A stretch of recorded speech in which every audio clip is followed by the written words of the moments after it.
Saya tidak mau meninggalkan sesuatu yang nanti nyakot, yang akan cokot atau cakot saya dan anak-anak saya. Padahal kita hati-hati, super careful aja masih bisa salah berkata-kata, apalagi kalau kita sengaja. Salah boleh kita perbaiki, tapi salah terus itu sebuah kesengajaan. Jangan jadikan gosip fitnah sebagai lifestyle-mu. Jadi jagai supaya nggak kepo, atau jangan main hakim yang tidak kuasai materi. Kita belum selidiki sungguh-sungguh kasus itu, dan itu tidak berurusan apa-apa dengan dirimu dan diriku. Lalu kita komentar-komentar gampang aja seperti seorang komentator. Tuhan dengar loh itu, dan itu beberapa kan balik bumerang ke diri kita sendiri. Dan celakanya bukan hanya HAM yang dikutuki, turun-temurun harus bayar. Ini firman. Supaya kita juga bisa dari sudut manapun, misalnya di sini ada anak muda, kita bisa tahu, oh warisan yang diturunkan itu ternyata salah. Jangan marah sama papa mama. Kebaktian terakhir diajari, hormati orang tuamu. Meskipun ada lika-likunya, kita jadi ngerti gimana kutuk dipatahkan. Jangan ulangi kesalahan ortu jikalau ada. Tapi kita sebagai orang tua, anak masih kecil misalnya, belum terlambat. Anak besar pun belum telat. Kalau kita tahu bagaimana menurunkan sesuatu yang baik kepada mereka. Ternyata bibit bobot bebet itu ada. Ayat-ayat yang saya bagikan ini sudah pernah saya bagikan sebelum-sebelumnya. Tetapi tentunya setiap kali saya bagikan ada sesuatu yang beda. Mari kita pelajari dulu ayat ini tentang silsilah. 1 Tawarik pasal 1 sampai ayat 1 sampai 27. Ayat 1 sampai 4 dulu, daftar keturunan Adam sampai Abraham. Mari kita baca, saya bacakan. Adam, Set, Enos, Kenan, Mahalel, Yared, Henok, Metusalah, Lamek, Nuh, Sem, Ham, dan Yafet. Berhenti di sana, saya jelaskan sedikit sebagian pewahyuan dari nama-nama ini. Tentunya Alkitab tidak iseng menaruh nama-nama ini seperti buku telepon. Tapi nama-nama ini punya makna. Kita tahu Adam adalah manusia pertama. Kata Adam itu sendiri artinya manusia. Adam jatuh dalam dosa, we all know that. Dan kamirlah keturunan. Dosa masuk ke dunia. Tapi Tuhan itu baik, Tuhan itu penebus kita. Dia mengubah kutuk menjadi berkat. Mari kita lihat bahwa di dalam silsilah Adam, ada orang-orang yang diberkati. Adam, Set, Enos, Kenan, Mahalel, Yared. Ayat 3, Henok. Coba katakan Henok. Saya kasih reminder, Henok ini siapa? Henok ini seorang sahabat Allah. Satu di antara 2 orang yang hidup-hidup masuk ke sorga. Henok hidup bersama dengan Tuhan, berjalan dengan Allah selama 300 tahunan. Lalu tiba-tiba dia lenyap. Dia lenyapnya bukan diculik orang, tapi dia lenyapnya diangkat oleh Tuhan. Siapa di sini percaya pengangkatan? Puji Tuhan. Ya, saya percaya, semua kita percaya pengangkatan. Ada pertemuan di udara, suatu hari kita akan diangkat, entah kapan rapture akan terjadi. Tapi sebelum kedatangan Tuhan kedua kali, rapture pernah terjadi dalam sejarah manusia. Salah satunya adalah Elia. Elia itu dijemput dengan kereta kuda berapi-api di hadapan mata Elisa, muridnya. Tapi Henok terlebih dulu. Henok itu manusia purbakala. Henok itu masih keturunan-keturunan awal dalam ciptaan Allah. Henok ini seorang yang rohani. Di zaman Adam dan Hawa turun-temurun itu semua bejat. Terjadi pembunuhan si Kain, putra sulungnya. Tapi sampai ke Henok kok bisa berbalik arah ya? Berarti mau atas-atasnya itu orang berdosa, kita punya pilihan hari ini untuk ikut Tuhan. Henok ini benar-benar mengubah tatanan. Dan Henok ini menjadi salah satu orang pertama di purbakala yang cari Tuhan. Sampai pada taraf di mana Tuhan mengangkat dia hidup-hidup masuk ke sorga. Anaknya Henok namanya Metusalah. Ini beruntung sekali karena ada berkat jasmani turun dari orang benar. Siapa bilang berkat rohani saja yang diturunkan? Ada berkat jasmani loh. Metusalah adalah orang tertua, orang yang hidupnya paling lama di dalam sejarah manusia. Dia hidup selama 969 tahun, hampir 1000. Ini orang beruntung punya papa yang takut akan Allah. Ketika papanya diangkat, Tuhan tambahkan usia itu ke putranya. Apa yang dianggap terlalu prematur dalam diri ayahnya, karena ayahnya itu takut akan Tuhan, dilanjutkan di dalam diri anaknya. Kita bertanya, kenapa sih Henok diangkat ke sorga? Kita tidak tahu. Tuhan punya alasan tersendiri. Tetapi salah satu nabi dari 2 nabi saksi di zaman antikristus, orang Yahudi, mungkinkah itu adalah Henok? Salah satunya adalah Elia. Karena kita orang Kristen tidak percaya reinkarnasi. Jadi bisa jadi 2 orang yang hidup-hidup ke sorga nanti akan turun kembali, lalu mati. Mati sebagaimana seorang manusia normal, tapi dia mati martir. 2 saksi itu di zaman masa antikristus. Mungkinkah Henok? Alkitab tidak menyebutkan namanya, tapi saya spekulasi bisa jadi Henok dan Elia. Tapi Henok ini, karena dia mengikuti Allah, dia seorang yang takut akan Tuhan, dia murid Kristus di perjanjian lama. Metusalah, Hogi, gak salah dia itu. Jadi anaknya Henok, Metu benar, Metu betul. Metusalah hidup panjang umur. Ternyata ada berkat jasmani yang diturunkan, DNA itu ada. You see, kalau kita ngikut Tuhan, bisa jadi loh ya, kalau kita sudah menjaga kekudusan sebelum pernikahan, waktu holy matrimony, pendeta berhak berkata yang terbaik dari papanya dan mamanya nanti suatu hari akan turun di anaknya, termasuk fitur-fitur tubuhnya, badannya. Kalau misalnya papanya kakinya sebelah panjang, anaknya akan rata kedua-duanya karena ikut mama. Mungkin mama kupingnya terlalu kecil, nanti anaknya ikut papa, kuping gajah. Ya enggak ya, terserah gimana lah mengartikannya. Saya GR percaya kalau orang itu ikut Tuhan, bukan hanya fitur jasmaninya, tetapi talenta, kemampuan, sifat terbaik, itu turun.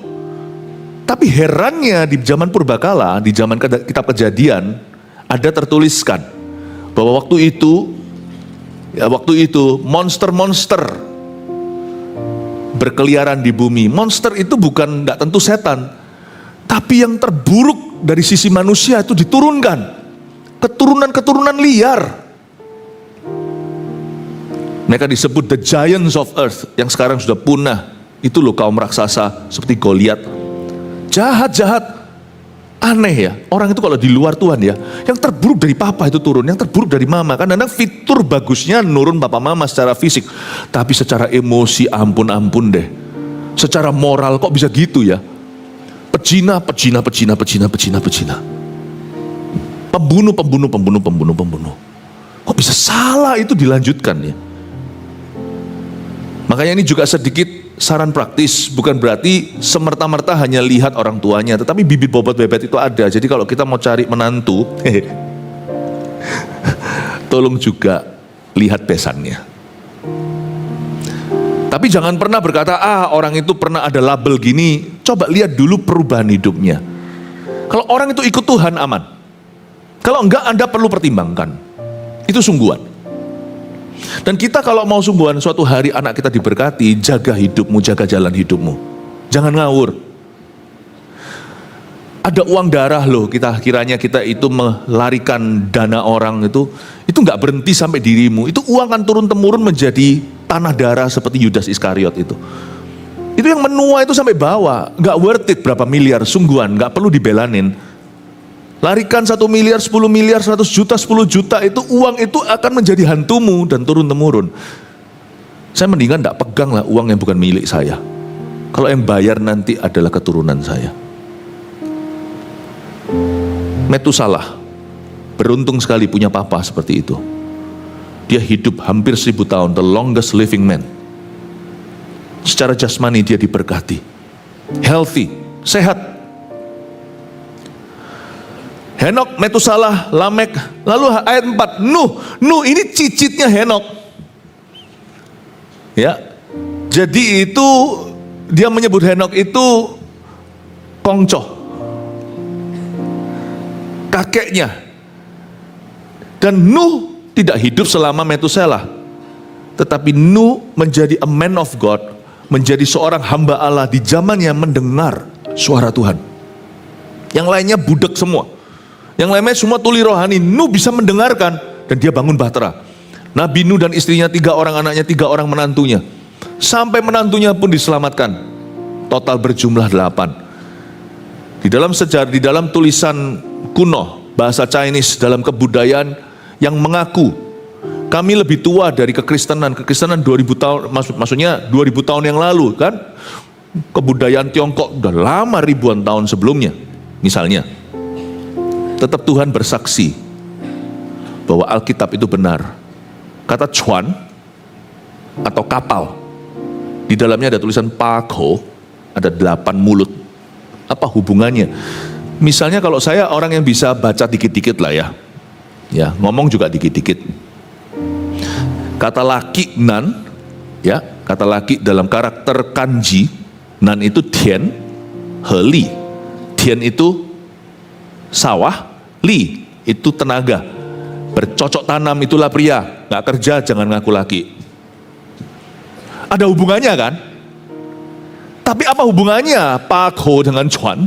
Apa hubungannya kapal dengan 8 mulut? Makanya itu kalau kita mau menginjili orang-orang sana dari kebudayaan mereka, pakai Injil Kristus, kita bisa lihat karakter-karakter itu dan menunjukkan bahwa nenek moyang mereka pun sudah dapat firasat bahwa Alkitab ini firman. Padahal belum tahu Alkitab.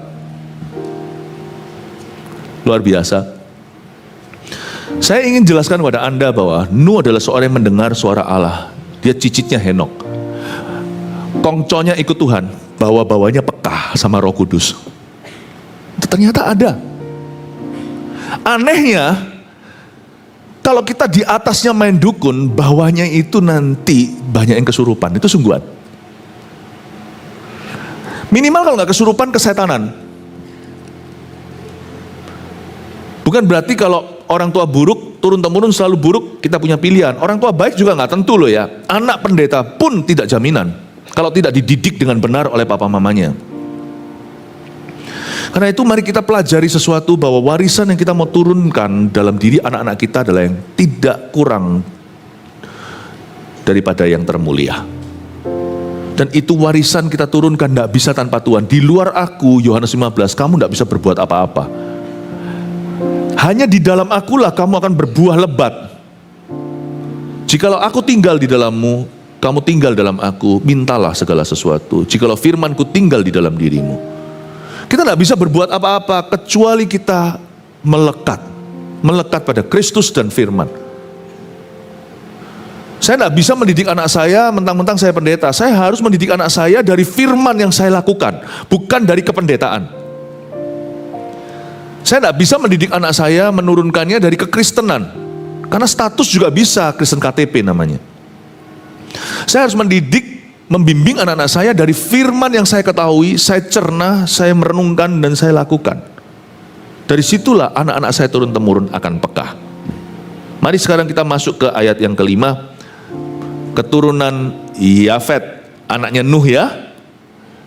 Ini anak ketiga, anak bungsunya dulu yang disebut. Keturunan Yafet ialah Gomer, Magog, Madai, Yawan, Tubal, Mesek, dan Tiras. Keturunan Gomer ialah keturunan, jadi ini adalah keturunan anak sulungnya Yafet, Askenas, Difat, dan Togarmah. Keturunan Yawan ialah Elisa, Tarsis, orang Kitim, dan orang Rodanim. Berhenti di sana. Yafet saya tidak akan terlalu banyak bahas. Dari suku Yafet ini secara ras muncullah orang-orang Eropa. Tolong hindari kita konklusi, oh orang Eropa itu diberkati, orang Afrika dikutuki. Nggak ada. Semua kita keturunan Adam dan Hawa di bawah kutuk dosa. By the way, waktu kita baca ini tidak boleh salah artikan. Tapi saya akan kasih tahu informasi fakta bahwa dari Yafet itulah muncul banyak ras Eropa, Viking. Ya sekarang yang ada di Eropa Viking, ya itu dari Yafet, keturunan Nuh. Tapi semua silsilah manusia itu kalau kita ikut Adam semua terkutuk. Kalau kita percaya Tuhan, warisan Abraham, iman, kutuk berubah jadi berkat. Oke, saya tidak akan bahas Yafet. Kita lihat ayat 8, keturunan Ham. Ham di sini bukan menu breakfast kita. Ini bukan jenis makanan. Ini adalah anak kedua Nuh yang dikutuki karena dia menceritakan ketelanjangan papanya. Keturunan Ham ialah Kush, Misraim, Put dan Kanaan. Keturunan Kush ialah Seba, Hawila, Sabta, Raema dan Sabdeka. Keturunan Raema ialah Sheba dan Dedan. Kush memperanakkan Nimrod. Dialah orang yang mula-mula sekali berkuasa di bumi. Misraim memperanakkan orang Ludim, orang Ananim, orang Anamim, orang Lehabim, orang Naftuhim, orang Patrusim, orang Kasluhim. Dari mereka inilah berasal orang Filistin dan orang Kaftorim. Kanaan memperanakkan Sidon dan anak sulungnya dan Het, serta orang Yebusi, orang Amori, orang Girgasi. Very familiar ya, itu kayaknya penduduk tanah Kanaan kan. Orang Hewi, orang Arki, orang Sini, orang Arwadi, orang Semari dan orang Hamati. Berhenti di sana, saya jelaskan sedikit tentang Ham. Inilah salah satu manusia purbakala yang dikutuk karena dosa lidah. Be careful ya. Dia tidak dikutuk karena melihat ketelanjangan bapaknya, karena itu terjadinya berupa sebuah kecelakaan. Kita tidak pernah bisa hindari melihat kesalahan orang. Tapi setelah itu dia gosip, malah fitnah. Pasti ada bumbu-bumbunya, namanya lidah itu tidak bisa dikekang. Be careful. Your tongue can get you into serious trouble. Bukankah ada pepatah berkata, mulutmu harimaumu? Hati-hati dengan itu. Mulut kita, lidah kita itu bisa jahat kalau kita nggak kekang. Jadi jagai supaya nggak kepo, atau jangan main hakim yang tidak kuasai materi. Kita belum selidiki sungguh-sungguh kasus itu, dan itu tidak berurusan apa-apa dengan dirimu dan diriku. Lalu kita komentar-komentar gampang aja seperti seorang komentator. Tuhan dengar loh itu, dan itu beberapa kan balik bumerang ke diri kita sendiri. Dan celakanya bukan hanya Ham yang dikutuki, turun temurun harus bayar. You know words are expensive. Kata-kata itu mahal. Saya tidak mau meninggalkan sesuatu yang nanti nyakot, yang akan cokot atau cakot saya dan anak-anak saya. Padahal kita hati-hati, super careful aja masih bisa salah berkata-kata, apalagi kalau kita sengaja. Salah boleh kita perbaiki, tapi salah terus itu sebuah kesengajaan. Jangan jadikan gosip fitnah sebagai lifestyle-mu. Meskipun ceritanya pada sesama saudara, orang-orang yang simpatik dengan Anda, hati-hati karena Allah pasti akan menyeret kita suatu hari untuk mempertanggungjawabkan itu, karena dengan lidahmu kamu dibenarkan, tapi lidah beberapa orang akan menyeretnya ke pengadilan. Apa yang kau katakan setiap perkataan sia-sia, kata firman, akan dipertanggungjawabkan di hadapan tahta. Jadi saya juga harus hati-hati. Nah, masalahnya hari-hari ini bukan hanya lidah kita itu ada bentuknya jari. Itu typing juga termasuk lidah. Words that come out of your heart, atau bukan firman, kata-kata yang keluar dari hatimu, dari hidupmu. Pastikan kalau kita berbicara sebagai orang yang memberitakan firman. Keturunan Ham ini ialah, sebelum saya jelaskan keturunan Ham siapa aja, keluar dari garis bawah Ham adalah orang Afrika dan Asia. Jadi kita ini termasuk dari Ham. Hak asasi manusia. Jadi yang disebut Afrika dan Far East Asia atau Asia di ujung dunia itu banyak dari keturunan Ham. Nah, berarti orang Asia Afrika dikutuki dong? Enggak, sekali lagi jangan diartikan begitu. Semua kita terkutuk dari Adam dan Hawa. Tapi semua kita dari Abraham dan Yesus Kristus, Raja Daud, nenek moyangnya. Kalau kita beriman pada Tuhan, kita semua diselamatkan, kutuk berubah jadi berkat.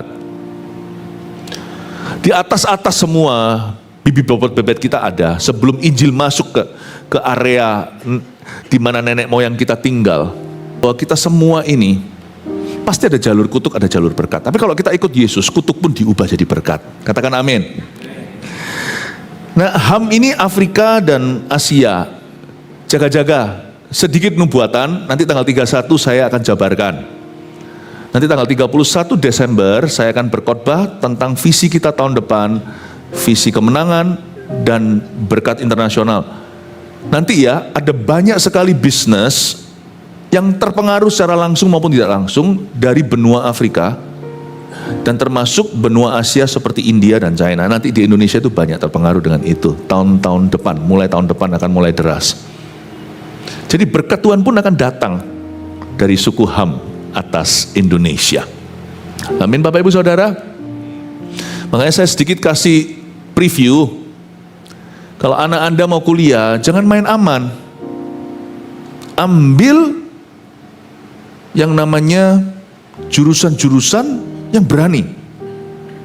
Jangan nyeleneh, jangan ngawur, tapi berani. Jangan main aman. Karena Indonesia kan berkembang. Ya, yang penting social skill-nya dijaga. Itu anak suruh taruh HP-nya kalau rekan-rekannya datang atau kalau teman-teman Anda tiba, taruh HP-nya. Papa mama harus punya kuasa atas gadget anaknya. Kok takut? Yang beruang siapa?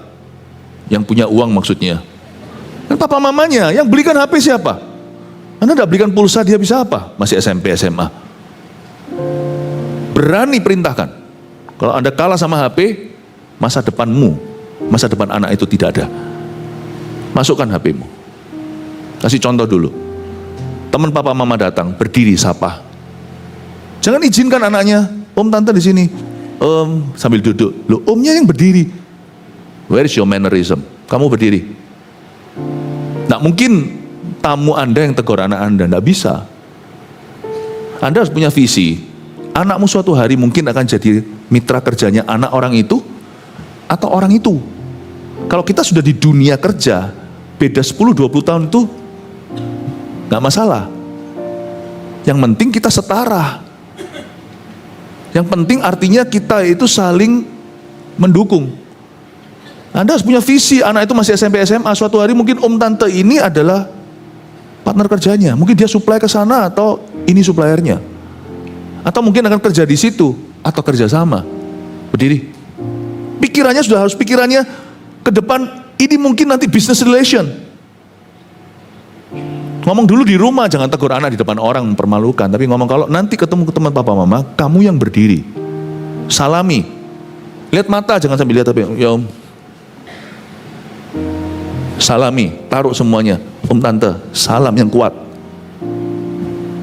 Suatu hari soalnya mungkin kamu akan ketemu lagi sama om tante itu di lain dunia. Miliki visi. Social skill harus ada. Jangan izinkan anak Anda drifted away kayak gitu. Masa sama HP aja kalah. Ingat siapa dirimu. Anda yang punya otoritas. Allah di pihakmu orang tua. Asal Anda tidak gebukin anak, mengecewakan mereka. Allah itu di pihak Anda kalau Anda mau mendidik mereka. Ya, jangan kalah. Jangan bilang pagi hari ini, saya ngomong gitu. Pastor Philip yang suruh, waduh, saya jadi obat takut-takutan. Anda sendiri harus punya otoritas. So saya punya otoritas atas anak saya. Otoritasku kujalankan dengan tegas, namun dengan kasih yang tidak kalah kelas. Saya dorong Anda untuk punya kekuatan demi kebaikan anak Anda. Keturunan Ham ialah Kush, Misraim, Put dan Kanaan. Put dan Kanaan sini Mesir dan Libya. Keturunan Kush ialah, lihat ya, Seba, Hawila dan sebagainya. Lihat ayat 10. Kush memperanakkan, ini keturunan Ham ya, Nimrod. Keturunan Ham itu gak ada yang bagus. Kalau Anda baca satu-satu turun-temurun, ternyata itu semua diisi dengan orang-orang yang menentang Tuhan. Gak kalah heboh, menentang umat pilihan Tuhan. Jadi ada orang-orang itu yang seleranya gak bagus. Selalu itu jiong, kata orang-orang kuno, selalu bermusuhan dengan orang-orang benar. Gak tahu kenapa. Orang kalau sudah salah hatinya itu selalu akan memusuhi orang benar atau yang lebih benar dari dirinya. Ketika Tuhan Yesus menampakkan diri dalam terang kepada Rasul Paulus yang dulu dipanggil Saulus, dia berkata apa? Saulus, Saulus, mengapa engkau menganiaya aku? Loh, Tuhan Yesus kan sudah naik ke sorga, gak ketemu Paulus. Kapan aku menganiaya? Dengan kamu jebloskan hamba-hamba Tuhan ke penjara, dengan kamu tutupi gereja-gereja. Kamu itu menganiaya saya. Nimrod adalah puncak pemberontakan keturunan Ham. Nimrod itu nanti turun. Dialah orang-orang yang mula-mula sekali berkuasa di bumi, ayat 10. Lalu ayat 12, orang Patrusim, orang Kasluhim itu turun-temurun lagi. Dari mereka inilah berasal orang Filistin. Nimrod turun, ada afterglow-nya. Afterglow-nya Nimrod masih gagah sih. Itulah keturunan Goliat, Filistin. Tapi Tuhan bilang, punahkan Filistin. Jadi kita harus ngerti, Nimrod itu gagah, Filistin itu sisa. Tapi mereka semua punya satu kesamaan. Seperti Nimrod, dia selalu menentang Tuhan. Dan dia selalu menentang hamba-hamba Tuhan, umat-umat pilihan Tuhan, orang-orang yang dipilih Tuhan. Itu selalu dia menentang. Anehnya, dadu itu kalau dikocok, selalu jatuh di tempat dia berlawanan dengan Tuhan. Dan mereka selalu membangun, kaum Nimrod, proyek-proyek tidak memuliakan Allah. Orang lain bangun gereja, dia bangun dugem. Sebelah gereja, selalu gitu. Selalu ada Tower of Babel, selalu ada yang namanya Menara Babel. Menara Babel di dalam keluarga mereka. Disayangkan. Loh, apakah langsung runtuh musuh-musuh Allah itu? Enggak. Turun-temurun masih ada Filistin, masih gagah-gagah Goliat kok. Enggak segampang itu. Kenapa Tuhan izinkan kejahatan? Bukan. Tuhan itu adalah sabar. Dia maha sabar menunggu, menantikan pertobatan. Waktu saya pelayanan di Asia, zaman dulu sebelum waktu saya masih keliling, 2006 sampai 2011, itu setiap bulan itu saya terbang minimal ke Taiwan. 5 tahun ya, sampai saya ingat kantor saya di gereja dengan kantor sebelah yang selalu ada AC-nya, punya saya itu selalu panas, hanya ber-AC kalau saya datang, itu sampai ada retak di temboknya. Tiap bulan saya pergi, terjadi kebangunan rohani, bahkan di dalam pesawat. Di pesawat itu sampai hafal krunya. Feli Muse saya dipanggil, Pastor Philip. Saya ada maknya sendiri. Tulisannya, Yesus apa. Mereka simpan, saking sering saya pergi. Terjadi kebangunan rohani di dalam pesawat. Awak pesawatnya sendiri, penumpang turun, saya ditahan terakhir. Keluarlah air krunya, didoakan satu-satu, nangis, terjadi sembuh, sampai ada CG khusus di Surabaya untuk mereka pada waktu hari tertentu sebelum mereka terbang 2 hari lagi. Itu sampai gitu, kebangunan rohani terjadi. Dan salah satu yang dijamah Tuhan adalah keluarga yang punya yang disebut raja dugemnya negara itu bertobat terima Tuhan. Saya sempat ngomong sama orang itu, inilah kesempatanmu berubah dari Nimrod menjadi Abraham. Kamu berani tidak meninggalkan duniamu ini dan mulai bangun proyek-proyeknya Tuhan dalam hidupmu. Saya tidak suruh kamu bangun gereja. Saya suruh kamu bangun proyek-proyek bisnis yang bahasa Surabaya genah. Mungkin maninya, uangnya nggak segede itu. Kalau Anda mau kerjakan judi ya paling gede, paling besar. Tapi kalau Anda mau lakukan sesuatu yang bukan hanya demi profit, tapi juga membangun manusia, melakukan sesuatu yang sifatnya positif di masyarakat, bukannya jauh lebih enak tidurmu? Bangun pun tidak ada perasaan menuduh. Kalau hatimu sudah tidak tertuduh, cilaka kamu. Saya berkata, ngomong sama dia mikir, dan dia berkata, baiklah, luar biasa loh.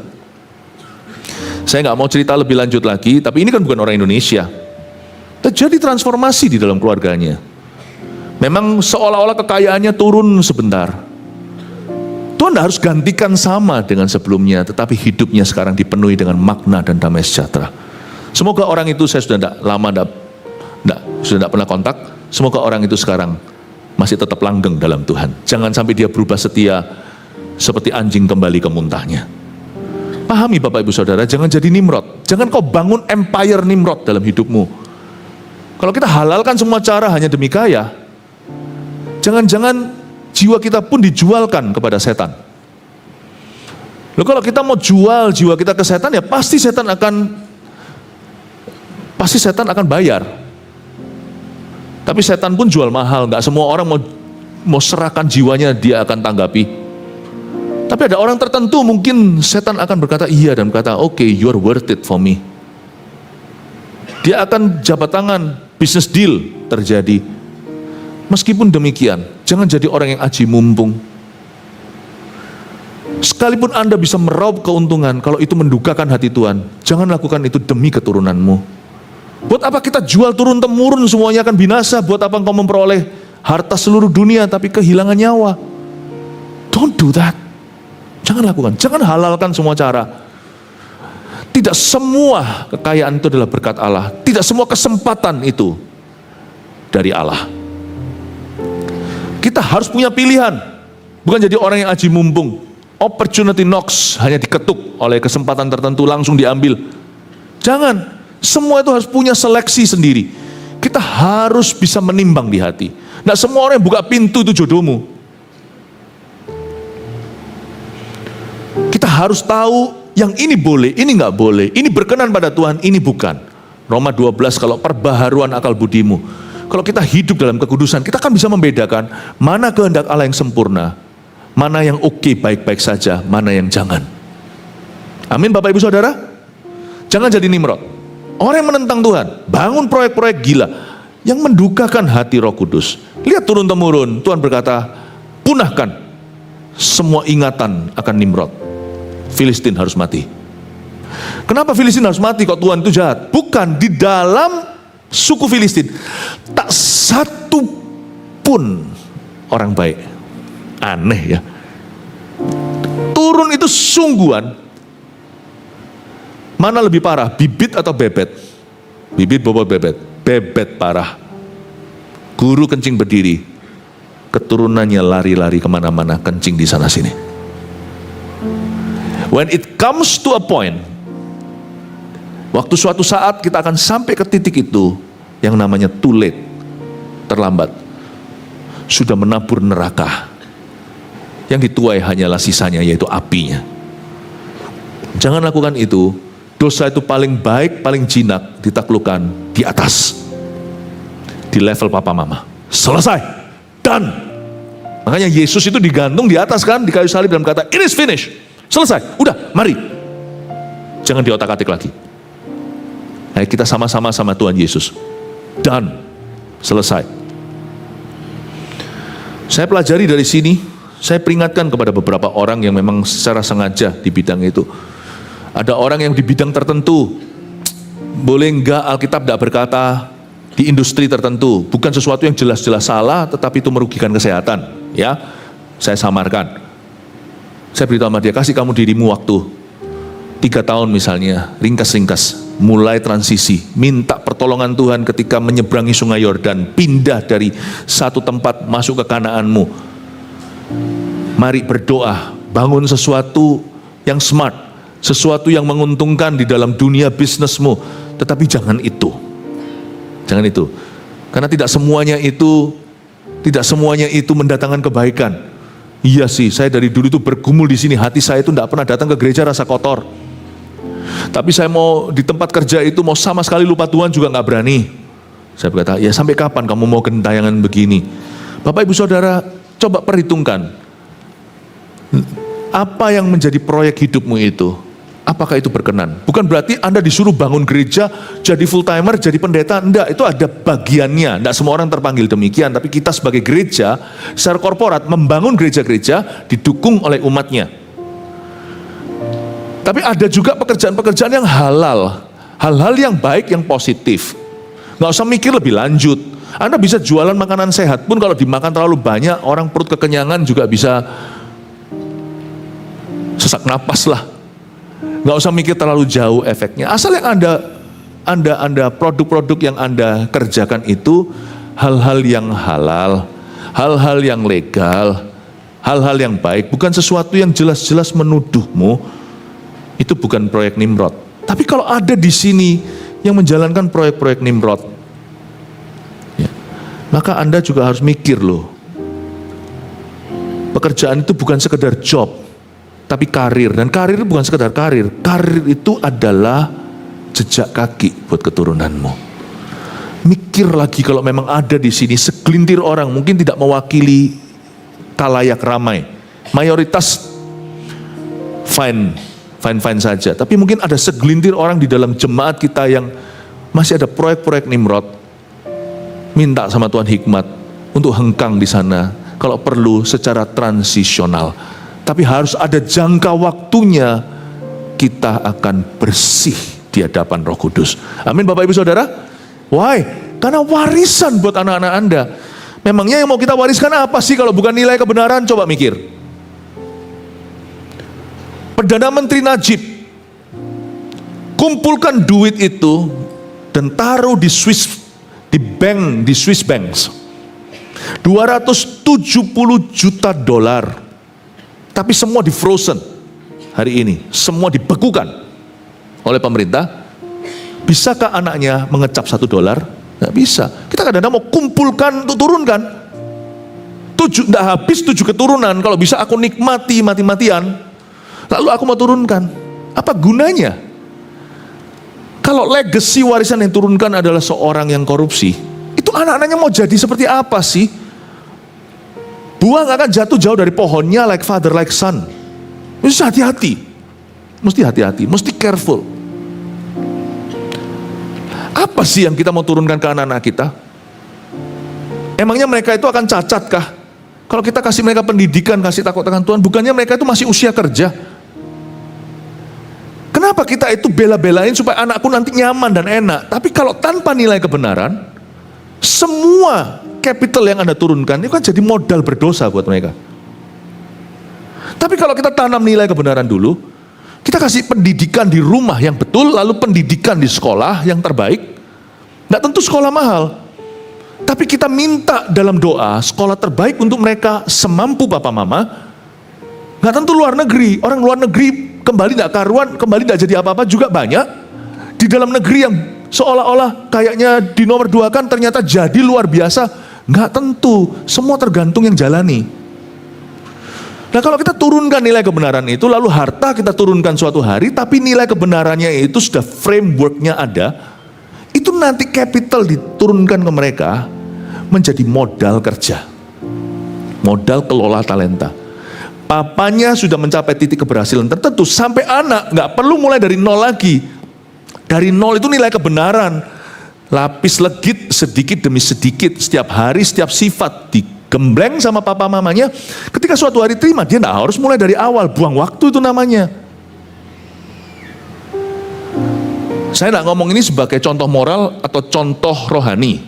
Presiden Trump itu bukan pertama yang kerjakan properti. Papanya dia itu sudah menjadi orang yang menjadi seorang yang mengelola properti di Manhattan segalanya. Cuman di zaman Trump dia nggak mulai dari nol, tapi semuanya booming di tangannya anaknya, justru mendunia. Padahal papanya sudah sangat sukses di properti. Jadi Trump boleh dikatakan nggak mulai dari nol, tapi karena anaknya bisa, papanya dilampaui suksesnya. Karena sukses ayah adalah modal kerja untuk anaknya. Salah satunya Presiden Amerika ini sekarang mengajarkan kepada anaknya, aku enggak mau tato ya, enggak mau kamu minum. Ada kan, saya pernah ditunjuki siapa itu pada waktu scrolling. Yang ngomong sama anaknya sekarang itu yang mirip sama dia yang tinggi itu loh, no tattoo, no alkohol. Ini bukan sebagai contoh moral, sebab saya enggak bisa rekomendasi, si A, si B, politikus ini itu Kristen atau bukan, too early to say. Tapi paling tidak secara manusia, nalar sehat, dan secara profesional, betul, ajari anaknya. Oke, no ini, no itu. Supaya kamu siap untuk menjalankan nanti, lanjutkan sukses papanya. Betul sekali. Karena itu bukan cuma sekedar seni, itu pergaulan nanti. Dia memastikan sudah di pedigree. Pedigree itu apa? Misalnya kalau anjing itu ada anjing geladak, ada anjing biasa, tapi juga ada yang namanya anjing yang memang dilombakan, di training, sudah diperhatikan rasnya. Anak kita, itu kita bisa grooming untuk mereka itu sukses. Dan itu tidak bisa dengan semerta-merta kasih duit, nggak bisa. Nilai-nilai kebenaran, value, dan dari semua nilai yang superior itu nilai kebenaran firman. Itu kita turunkan, Harta itu turunkan pelan-pelan sesuai dengan usia dan kebutuhan. Makanya jangan punya pikiran, oh demi anak aku kumpulkan semuanya itu. Tapi anak dibiarkan. Mana mungkin pada saatnya dia menerima warisanmu, celakalah keluargamu. Karena tiba-tiba mentalitas OKB-nya muncul, orang kaya baru. Waduh, berjudi semalam bisa dihabiskan. Narkoba, habislah, masih punya harta, meringkuk di penjara. I wish kita semua mengerti ini. Makanya kalau orang-orang misalnya keluarga yang punya gitu ya, generasi ke-1, anak keduanya, kita nggak tahu gimana didik, karena dulu kita nggak dididik. Karena kita ini baru berhasil di generasi pertama. Nggak terdidik, anak dikasih mobil gitu aja, kunci di tangannya, mobilnya kalau bisa mobil yang aduhai yang rata-rata nggak bisa beli. Disitulah kita lihat orang muda yang ugal-ugalan di jalanan. Waktu saya lihat gitu, saya lihat ini papanya something wrong, bukan anaknya. Papanya yang something wrong, sesuatu yang salah. Karena papanya bisa beli itu, papanya dulu nggak bisa beli. Papanya nggak bisa belikan. Jadi papanya nggak tahu gimana didik anak untuk pegang mobil itu. Belum lagi perasaan dia lebih hebat di jalanan atau lebih kaya dari semua. Papanya nggak bisa ajarkan. Kalau apa yang Anda sendiri belum tahu gimana ajarkan, jangan berikan. Anda latihan dulu. Baru setelah dapat nilainya, turunkan nilainya dulu, kasih dia testing dulu di jalan. Kasih ini dulu, kasih itu dulu.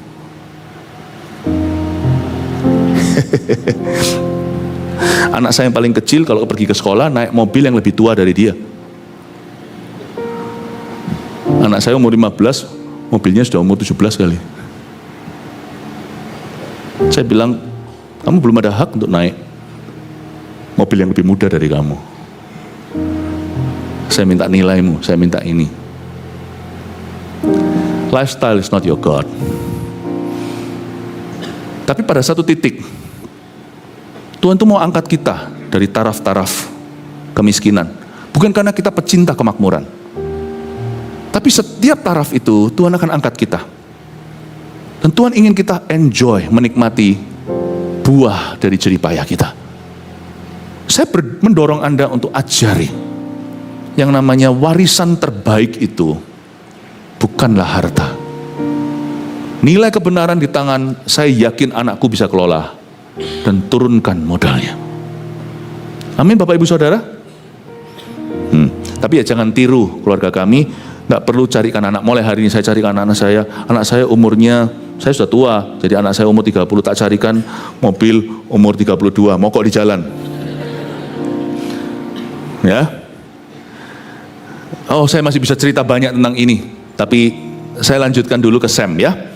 Ayat 17, keturunan Sem ialah Elam, Asyur, Arpaksad, Lut, Aram, Us, Hul, Geter, dan Mesek. Berhenti di sana.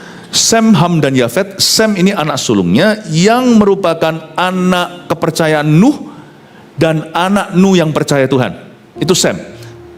Dari Sem ini muncul keturunannya di tanah Us, namanya Ayub, orang benar, orang suci, orang kudus yang diuji begitu lulus. Diuji kepercayaannya lulus. Dan Ayub menjadi orang yang sangat sukses dan orang terkaya di tanah Us. Anaknya 10 mati, ganti 10 yang semuanya cakep-cakep rupawan. Ayub menjadi orang kenamaan. Ayub itu kurang lebih hidupnya di saat-saat Abraham atau sebelumnya. Tapi mereka tidak saling kenal karena belum ada sosial media. Jadi kita bisa lihat ya, Sem ini diberkati Tuhan. Arpaksad memperanakan ayat 18, itulah keturunan Ibrani dan Arab. Orang Jewish, nanti turun-temurun, kita melihat di ayat yang ke-27. Ayat 24 dulu. Sem, Arpaksad, Selah, Eber, Peleg, Rehu, Seruk, Nahor, Terah, Abram. Itulah Abraham. Keturunan Sem itu ada Ayub, ada Abraham. Luar biasa kalau kita percaya Tuhan. Dan Sem adalah anak kepercayaan Nuh. Jadi saya bisa bayangkan, meskipun Alkitab tidak menulisnya, saya hanya imajinasi.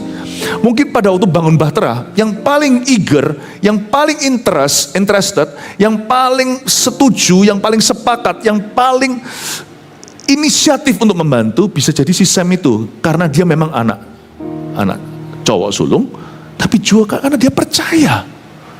Jadi bagi Nuh, Sem adalah anak kepercayaan. Dia membangun sama papanya, bukan sekedar langsung main nakoda, langsung kapal Bahtera, dikasih kapal mentah-mentah. Tidak, dia bangun bersama dengan ayahnya. Anak kepercayaan.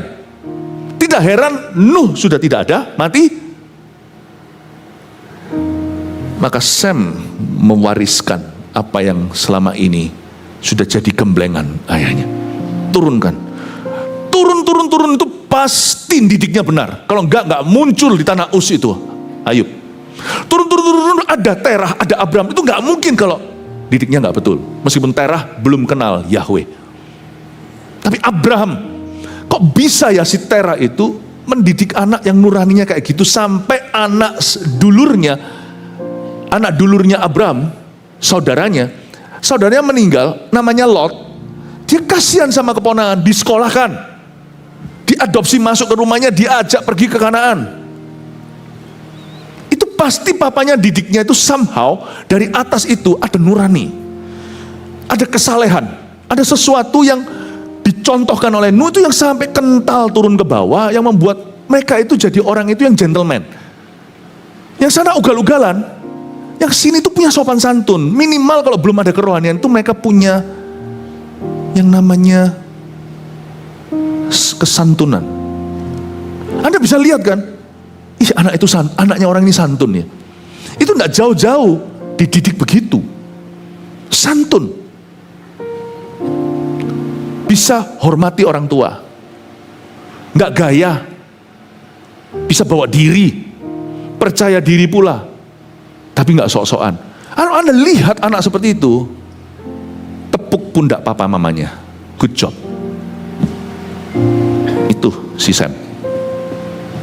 Saya harap Anda bisa melihat ini warisan-warisan yang turunkan secara sengaja. Saya nggak bisa buktikan di Alkitab Sem ngajarnya gimana, nggak tertulis Nuh gimana, tapi something is so right. Sesuatu yang betul sekali cara mereka mendidik anaknya. 3 poin sini yang kita bisa turunkan sebagai berkat warisan termulia dalam keluarga. Yang pertama, warisan termulia dalam keluarga yang satu adalah berkat jasmani, yang untuk sebagai summary aja, sebagai ringkasan. 2, nilai-nilai kebenaran. Yang ketiga, yang saya belum terlalu banyak singgung adalah visi dari Tuhan. Dasi saya miring baru tahu, nggak ada yang beritahu. Oke, ya, visi dari Tuhan. Bapak Ibu Saudara, Anda harus punya visi dulu dari Tuhan. Kalau Anda punya visi, keluarga Anda pasti akan berserak-serak. Tanpa visi liarlah rakyat. Nanti kebaktian kedua, saya mau ajarkan tentang bisnis keluarga. Gimana hikmat-hikmatnya? Di sini banyak salah kaprah papa mama. Gimana as a business ya, business, family, itu bagaimana caranya Anda kelola. Anda harus tahu bahwa tanpa wahyu liarlah rakyat, tanpa visi yang lebih gede di luar bisnis planmu, pasti akan ke Sabang Merauke semua. Pasti. Visi dari Tuhan itu terdiri dari apa? Misalnya, mimpi besar, mimpi kecilmu. Dengan ini saya selesai. Mimpi besar, kita semua punya mimpi besar. Kalau kita belum punya mimpi besar, mulailah minta sama Tuhan. Kalah sama anak kecil namanya Yusuf, masih kecil aja, dia sudah punya mimpi. Mimpilah. Bermimpilah, mimpilah yang besar. Mimpi besarmu itu yang harus Anda turunkan. Anda ceritakan, itu mimpi harus lahir dari doa, bukan mimpi di siang bolong. Dan mimpi besarmu itu tidak mungkin bisa diselesaikan di zamanmu. Karena mimpi besar itu yang dari Tuhan selalu akan melibatkan keturunan dan orang-orang setelah Anda. Mimpi kecilmu, mimpi kecil kita pasti ada. Misalnya beberapa orang punya mimpi, punya ini, punya itu, atau jalan-jalan kemana. Kepingin untuk bisa seperti orang yang bucket list lah ya kata orang ya, atau seperti daftar kerinduan yang sifatnya duniawi tapi oke. Aku kepingin suatu hari bisa keliling dunia. Ada beberapa orang juga punya hobi, kepingin beli mobil itu, mobil ini, yang eksentrik, suatu hari punya koleksi. Mimpi-mimpi kecilmu itu dapat oke, nggak dapat nggak apa-apa. Jangan terlalu diberhalakan. Dan kalau hidup terlalu sempit, Anda harus lepaskan sesuatu demi sesuatu. Lepaskan mimpi kecilmu. Jangan lepaskan mimpi besarmu. Mimpi besarmu ceritakan, turunkan, ajari, grooming orang-orang setelah Anda. Mimpi besar Anda turunkan. Mari kita terapkan, minta hikmat dari Roh Kudus.